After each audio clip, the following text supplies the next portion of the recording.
అందరికీ నమస్కారం.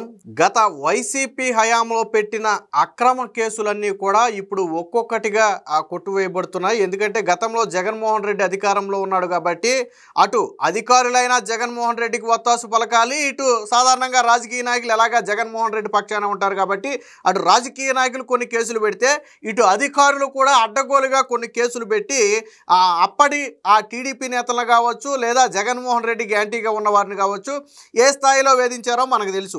ఇక రఘురామకృష్ణరాజుని జగన్మోహన్ రెడ్డి ఏ స్థాయిలో టార్చర్ చేశారు అనేది ప్రత్యేకంగా చెప్పాకల్లా రెండు తెలుగు రాష్ట్రాల ప్రజలకి కూడా తెలుసు.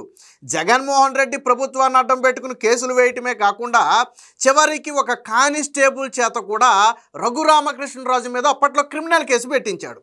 అసలు విషయం ఏంటంటే ఇప్పుడు ఆ కేసును సుప్రీంకోర్టు కొట్టేసింది. సో ఇప్పుడు సుప్రీంకోర్టు కొట్టేసిందంటే కేసులో ఎటువంటి పసలేదని మనకు అర్థమవుతుంది. అందుకనే ఒక్కొక్క కేసు కొట్టేస్తున్నారు. ఎందుకు చెప్పామంటే అందుకే చెప్పాం. అసలు ఒక రఘురామకృష్ణరాజు ఆ రోజు ఎంపీగా ఉన్నాడు. ఆయన జగన్మోహన్ రెడ్డి వ్యతిరేకించిన ఆయన ఆ రోజు నుంచి ఆ తర్వాత మొన్న ఎన్నికల్లో గెలిచే వరకు ఆయన ఎంపీగానే కొనసాగాడు. సో మరి ఒక ఎంపీ మీద ఒక కానిస్టేబుల్ కేసు పెట్టడం అంటే ఇది విచిత్రమే. దేశంలో ఎక్కడా కూడా జరగదు ఇలాంటిది. ఒక్క ఆంధ్రప్రదేశ్లో మాత్రమే జరుగుద్ది. అసలు విషయం ఏంటంటే రఘురామకృష్ణరాజు అప్పట్లో హైదరాబాద్లో ఉండేవాడు. ఆయన ఎందుకంటే ఏపీలో ఆ కేసులో ఇబ్బంది ఉండటంతో ఆయన ప్రధానంగా ఎక్కువగా హైదరాబాద్లో స్పెండ్ చేసేవాడు. సో హైదరాబాద్లో ఉన్న సమయంలో కొంతమంది పోలీసులు రఘురామకృష్ణరాజు మీద నిఘా పెట్టేవాడు. అంటే బహుశా ఆయన కదలికలను అబ్జర్వ్ చేయడానికి, అవసరమైతే ఆయన ఏదన్నా ఏపీ వచ్చినట్టుగా సూచనలు ఉంటే అక్కడ పోలీసులు అరెస్ట్ చేయడానికి ఏమన్నా కావాలనుకున్నారో లేదా ఏ సమాచారం కోసమో తెలియదు. కానీ అప్పటికే రఘురామకృష్ణరాజు గారికి జెడ్ కేటగిరీ భద్రతను కేంద్రం కూడా కల్పించింది సిఆర్పిఎఫ్ జవాన్ల చేత. అప్పుడు రఘురామకృష్ణరాజుని ఈ గస్తీ కాస్తున్నటువంటి అంటే రెక్కీ నిర్వహిస్తున్నటువంటి కానిస్టేబుల్ని అక్కడ సిఆర్పిఎఫ్ ఎవరైతే రఘురామకృష్ణరాజు సెక్యూరిటీ సిబ్బంది ఉన్నారో వాళ్ళు గమనించారు. ఎందుకంటే వాళ్ళింటి ముందే అటు ఇటు తచ్చాడుతుంటే వాళ్ళు గమనించి వెంటనే పట్టుకున్నారు. అనుమానాస్పదంగా సివిల్లో ఉన్నాడు కాబట్టి పట్టుకుని తీరా ఆరాధిస్తే తెలిసింది ఏంటంటే అతను ఏపీ కానిస్టేబుల్ అని తెలిసింది. సరే, ఎవరైనప్పటికీ కూడా ఒక ఎంపీ ఇంటి వద్ద అనుమానాస్పదంగా తిరుగుతున్నాడు కాబట్టి ఏం చేశారంటే లోకల్లో హైదరాబాద్ పోలీస్ స్టేషన్కి తీసుకెళ్ళి అప్పచెప్పడం కూడా జరిగింది. అప్పచెప్పిన తర్వాత ఏమైంది, ఇదే కానిస్టేబుల్ని ఏపీ తీసుకొచ్చేసి రఘురామకృష్ణరాజు కొట్టాడని పెట్టి కేసు పెట్టించారు. వాస్తవానికి ఆ రోజు పట్టుకున్న మాట వాస్తవం, పోలీస్ స్టేషన్లో అప్పగించిన మాట వాస్తవం.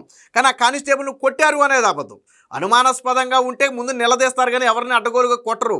రెండవది కానిస్టేబుల్ అని తెలిసిన తర్వాత, అసలే డిపార్ట్మెంట్ అని తెలిసిన తర్వాత అసలే చేసుకోరు. కానీ నన్ను కొట్టారు అని ఎటువంటి ఆధారాలు లేకుండా, ఒక ఫోటో లేదు, ఒక వీడియో లేదు, ఒక చూసి చెప్పిన వాడు లేడు, కేవలం నేను అక్కడ పని మీద వెళ్తే నా మీద దాడి చేశారని, ఎందుకంటే ప్రభుత్వం వాళ్ళ చేతిలో ఉంది కదా, రఘురామకృష్ణరాజు మీద ఒక కేసు పెట్టించారు. సో ఆ కేసు హైకోర్టులోకి వెళ్తే రఘురామకృష్ణరాజుకు ఊరట రాకపోతే సుప్రీంకోర్టు దాకా వెళ్ళింది. మీరు ఇక్కడ ఒక చిన్న లాజిక్ ఆలోచించండి. ఒక కానిస్టేబుల్ ఒక ఎంపీ మీద కేసు పెట్టి హైకోర్టు సుప్రీంకోర్టు దాకా వెళ్ళి పోరాడతాడా? అంత శక్తి కానిస్టేబుల్కి ఉంటుందా? ఆర్థికంగా అంత డబ్బు భరించగలడా? ఫర్ ఎగ్జాంపుల్ ఒక కానిస్టేబుల్ ఆ కేసుని సుప్రీంకోర్టులో డీల్ చేయాలంటే ఎంత అవుద్ది? కాకపోతే ఆ రోజు ప్రభుత్వం తరపున కానిస్టేబుల్ ఉన్నాడు కాబట్టి ప్రభుత్వం డబ్బులు చెల్లించి కానిస్టేబుల్ నీకెందుకు మేము చూసుకుంటాం, నువ్వు గమ్మునుండి అని చెప్పి కానిస్టేబుల్ మీద ఒత్తిడి తెచ్చి ఆ రోజు కేసును కొనసాగించే ప్రయత్నం చేశారు. బట్ ప్రభుత్వాలు మారిన తర్వాత తత్వం బోధపడతగా ఎవరికైనా కానిస్టేబుల్ నిజం ఒప్పుకున్నాడు. ఆ రోజు నా పేక మీద కత్తి పెట్టి కొంతమంది పై అధికారులు కావచ్చు, రాజకీయ నాయకులు కావచ్చు, నా చేత కేసు పెట్టించి ఈ కేసును వాళ్ళు కొనసాగించారు తప్ప ఈ కేసులో నాకు ఎటువంటి ఇంట్రెస్టు లేదు. రఘురామకృష్ణరాజు గారి మీద కేసు పెట్టాలని కానీ ఆయన్ని కోర్టుకు లాగాలని కానీ నాకు ఏమాత్రం లేదు అని చెప్పి తరువాత కానిస్టేబుల్ ఒప్పుకుని ఈ కేసుని నేను వాపస్ తీసుకుంటున్నానని చెప్పి సుప్రీంకోర్టులో ఒక అఫిడవిట్ దాఖలు చేస్తే తాజాగా నిన్న మొన్న కేసునైతే కొట్టివేయడం జరిగింది. వాస్తవానికి కానిస్టేబుల్ ఎవరయ్యా అంటే ఎస్ ఫారూక్ బాషా. ప్రస్తుతానికి అనంతపురం జిల్లాలో ఈయన విధులైతే నిర్వర్తిస్తున్నాడు. ఈ ప్రభుత్వంలో విధులు నిర్వర్తిస్తున్నాడు. వాస్తవానికి ఆ రోజు కానిస్టేబుల్ మీద దాడి జరగలేదు. కేవలం రఘురామకృష్ణరాజు మీద వీలైనన్ని ఎక్కువ కేసులు పెట్టాలి. అందులో డిపార్ట్మెంట్ మీద చేసుకున్నాడు అంటే కేసు తీవ్రత కొంచెం ఎక్కువ ఉంటుంది. అవసరమైతే అరెస్టు చేయండి అనే వరకు కూడా కోర్టు ఆదేశాలు ఇవ్వచ్చు. కాబట్టి కానిస్టేబుల్ వీళ్ళంతా పక్కా ప్లాన్ అండ్ డౌటు. ఎవరైనా సరే మన ఇంటి ముందు ఒక వ్యక్తి 10 సార్లు తిరిగితే మనమే ఎవరు బాబు నువ్వేంటి ఎక్కడ తిరుగుతున్నావు అని అడుగుతాం సహజంగా. సో అలా కావాలని ఒక కానిస్టేబుల్ని పంపి, ఇంటెలిజెన్స్ కానిస్టేబుల్ని పంపి అక్కడ పదే పదే తిరగనిచ్చి వాళ్ళ చేతే అరెస్టు కానిచ్చి ఆ తరువాత కొట్టారని చెప్పి ఒక డ్రామా ఆడారేమోననేది ఇప్పుడు అనుమానం. వాస్తవానికి ఎందుకు వచ్చావనే విషయానికి ఇప్పటివరకు ఆ కానిస్టేబుల్ సమాధానం చెప్పలా. ఏపీలో ఉన్నటువంటి ఒక కానిస్టేబుల్కి ఎంపీ రఘురామకృష్ణరాజు ఇంటి దగ్గర ఏం పని హైదరాబాదులో? ప్రభుత్వం ఏం విధులేయలేదు కదా నువ్వు అక్కడ పహారా గాయని. అంటే ఆ రోజు మొత్తం కూడా ఒక ప్రీ ప్లానెడ్గా చేసినటువంటి డ్రామా. బట్ ఆ డ్రామాకైతే నిన్న తెరబడిందని చెప్పొచ్చు. సుప్రీంకోర్టు అయితే కొట్టేసింది. అయితే సుప్రీంకోర్టు అడిగింది, ఎందుకు గతంలో మీరు దీని మీద చాలా తీవ్రమైన వాదనలు వినిపించారు కదా. అంటే తీవ్రమైన వాదనలు అంటే ఏముంది, ఒక విధుల్లో ఉన్నటువంటి ఒక వ్యక్తి మీద చేయి చేసుకున్నారు, ఎవరైనా సరే కఠినంగా శిక్షించాలి, ఆ చట్టాలు ఎలా చెప్తున్నాయి, ఈ చట్టాలు అలా చెప్తున్నాయి అని చెప్పి మీరు బలంగా వాదించారు కదా. మరి ఇప్పుడు ఎందుకు వెనక్కి తగ్గుతున్నారని అడిగిన ప్రశ్నకు వాళ్ళు చెప్పింది ఏంటంటే, దాదాపుగా 350 నుంచి 400 కిలోమీటర్ల దూరంలో ఇప్పుడు ఆ వ్యక్తి విధులు నిర్వహిస్తున్నాడు. కాబట్టి ప్రతిసారి హైదరాబాద్ అంటే హైకోర్టులో, వాస్తవానికి ఇది హైకోర్టు, హైదరాబాద్ వచ్చి లేదా అక్కడి నుంచి ఢిల్లీ వచ్చి ఈ కేసును కొనసాగించే అవకాశం లేదు, అంత స్తోమత కూడా ఆ వ్యక్తికి లేదు. సో ఏ ప్రభుత్వం ఉంటే ఆ ప్రభుత్వానికి అనుకూలంగా డిపార్ట్మెంట్ పనిచేయడం అందరికీ తెలిసిందే కదా అని చెప్పి ఒక కన్క్లూజన్ కూడా ఇచ్చిన తర్వాత దానితో ఏకీభవించినటువంటి కోర్టు దాన్ని అయితే కొట్టేసింది.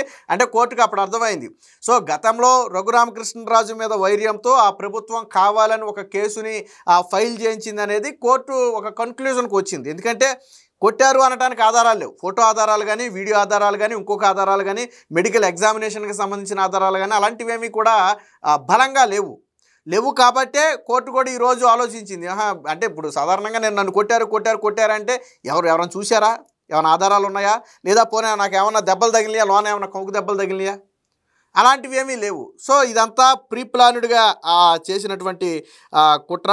సో ఇది వాస్తవానికి ఆ రోజు పట్టుకున్నది కూడా సిఆర్పిఎఫ్ జవాన్లు, అంటే రఘురామకృష్ణరాజుకి ఎవరైతే సెక్యూరిటీగా ఉన్నారో వాళ్ళు పట్టుకున్నారు. ట్విస్ట్ ఏంటో తెలుసా, ఇందులో రఘురామకృష్ణరాజు కుమారుడి మీద కూడా కేసు పెట్టారు. ఇందులో రఘురామకృష్ణరాజు ఒక్కడే లేడు, రఘురామకృష్ణరాజు ఉన్నాడు, ఆయన కుమారుడు కూడా తన మీద దాడి చేశాడని పెట్టాడు. వాళ్ళతో పాటు అక్కడ సిఆర్పిఎఫ్ సిబ్బంది కూడా దాడి చేశారని పెట్టారు, అంటే సెంట్రల్ ఫోర్స్ కూడా దాడి చేసిందని పెట్టారు. అందులో చూడండి కేసుని ఎంత పకడ్బందీగా పెట్టారంటే, అంటే పోలీసుల మీద కేసులు పెట్టడం వైసీపీకి కొత్త కాదు. గతంలో వివేకానంద రెడ్డి హత్య కేసును విచారిస్తున్నటువంటి రామ్ సింగ్ సిబిఐ ఆఫీసర్ మీద కేసు పెట్టలేదా? మన సుప్రీంకోర్టు కూడా దాని గురించి వ్యాఖ్యలు చేయలేదా? అంటే ఒక విచారణాధికారి మీద కంప్లైంట్ ఇచ్చేటప్పుడు ఎంత జాగ్రత్తగా ఉండాలి, ఆధారాలు లేకుండా ఫిర్యాదులు ఎలా చేశారని చెప్పి మొన్న కేసును కొట్టివేస్తూ మాట్లాడింది. సుప్రీంకోర్టు కొట్టేసిందిలేండి. అధికారుల మీద కేసులు పెట్టడం కొత్త కాదు. అప్పుడేమో రామ్ సింగ్ మీద పెట్టారు, ఇక్కడేమో సిఆర్పిఎఫ్ జవాన్ల మీద పెట్టారు. అంటే నాడు తమను ఎదిరించింది ఎవరైనా సరే ఎలాగైనా సరే ఇబ్బంది పెట్టాలి. ఎంత దరిద్రం అంటే, ప్రధానమంత్రి మొన్న భీమవరం వచ్చారు వైసీపీ అధికారంలో ఉన్నప్పుడు. ఒక ఎంపీగా ఆయన అక్కడికి రావడానికి అర్హుడు, అన్ని రకాలుగా అర్హుడు, ప్రోటోకాల్ ప్రకారం కూడా ఆయన రావాలి. ఆయన బయలుదేరి ట్రైన్లో వస్తున్న సమయంలో ఈ రఘురామకృష్ణరాజు కీలక అనుచరులని, బాగా దగ్గర వాళ్ళని అరెస్టు చేసి, రఘురామకృష్ణరాజు ఇక్కడికి వస్తే మేమే తప్పుడు కేసులు పెట్టి ఇరికిచ్చేస్తామని చెప్పి భయపెట్టి బెదిరించి రఘురామకృష్ణరాజు ట్రైన్ మధ్యలోనే దిగేసి వెనక్కి వెళ్ళిపోయాడు ఢిల్లీ. అంటే ఒక ప్రధానమంత్రి రాష్ట్రానికి వచ్చినప్పుడు తన నియోజకవర్గానికి కూడా రఘురామకృష్ణరాజును రాకుండా అడ్డుకున్నాడు జగన్మోహన్ రెడ్డి. ఎందుకంటే రఘురామకృష్ణరాజు ఆ స్టేజ్ ఎక్కితే జగన్మోహన్ రెడ్డి తలెత్తుకోలేడు, జగన్మోహన్ రెడ్డికి అవమానం, నామూషి. కాబట్టి రఘురామకృష్ణరాజుని ఆ రోజు అడ్డుకున్నాడు. బట్ కర్మ చూసారు ఎలా కాలిపోయిందో. రఘురామకృష్ణరాజుకే ఈరోజు దర్జాగా ఉన్నాడు, ఆయన డిప్యూటీ స్పీకర్గా ఉన్నాడు, మొన్న ఎన్నికల్లో గెలిచాడు, ప్రజలు ఆశీర్వదించారు కదా. ఎవరు ఇబ్బంది పడ్డారు? ఆ రోజు తాత్కాలిక ఆనందం పొంది జగన్మోహన్ రెడ్డి ఇబ్బంది పడ్డాడు. కర్మ అనేది ఒకటి ఉంటుంది అంటారు, అదే ఆ రోజు జగన్మోహన్ రెడ్డి చాలా ఎక్కువ సంతోషించారు. రఘురామకృష్ణరాజుని థర్డ్ డిగ్రీ ప్రయోగించారు. నాకు తెలిసి ఈ హిస్టరీలోనే ఒక ఎంపీ మీద థర్డ్ డిగ్రీ ప్రయోగించడం మొదటిసారి. పోలీసులు అరికాలు మొత్తం కమిలిగిపోయి ఆయన అరికాలు చిటికిన వేలు మొత్తం ప్యాచర్ అయింది. ఆర్మీ హాస్పిటల్కి తీసుకెళ్తే బయట పెట్టారు, చిటికిన వేలు ప్యాచర్ అయిందని బయట పెట్టారు.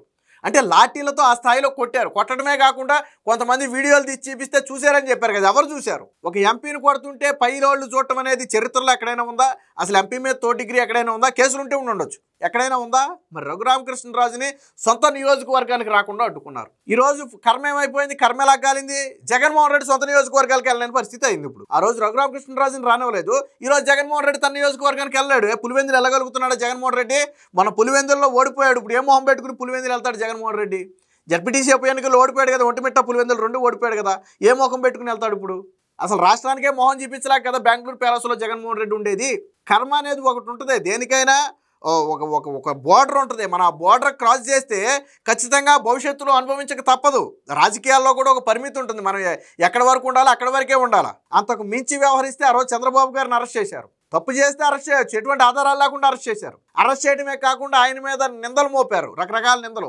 ఆయన వయసుకు కూడా గౌరవం ఇవ్వకుండా మాట్లాడారు వైసీపీ నాయకులు. ఈ రోజు జగన్మోహన్ రెడ్డి ఎక్కడ అరెస్ట్ అవుతాడని గజగజ వణికిపోతున్నారు. కర్మ చూసారు ఎంత స్పీడ్గా వచ్చేసిందో. సో మొత్తంగా ఏదైతే కక్షగట్టి ఒక కానిస్టేబుల్ చేత ఆ రోజు రఘురామకృష్ణరాజు గారి మీద కేసు పెట్టించారో దాన్ని అయితే సుప్రీంకోర్టు కొట్టేసింది. దానిలో నిందితులుగా పేర్కొనబడినటువంటి అప్పుడు రఘురామకృష్ణరాజు కావచ్చు, ఆయన కుమారుడు కావచ్చు, సిఆర్పిఎఫ్ జవాన్లు కావచ్చు, సో వారందరి మీద కూడా ఆ కేసును అయితే కొట్టేసింది. కాబట్టి ఇక ముందైనా జగన్మోహన్ రెడ్డి పద్ధతులు తెలుసుకోవాలి. నాకు అధికారం ఉంది కదా అని విచ్చలవిడిగా విర్రవీగితే అధికారం పోయిన తర్వాత పరిణామాలు ఎలా ఉంటాయి అనడానికి ఈ రోజు రఘురామకృష్ణరాజు కేసే ఒక ఉదాహరణ. Please subscribe to Leo news for more videos.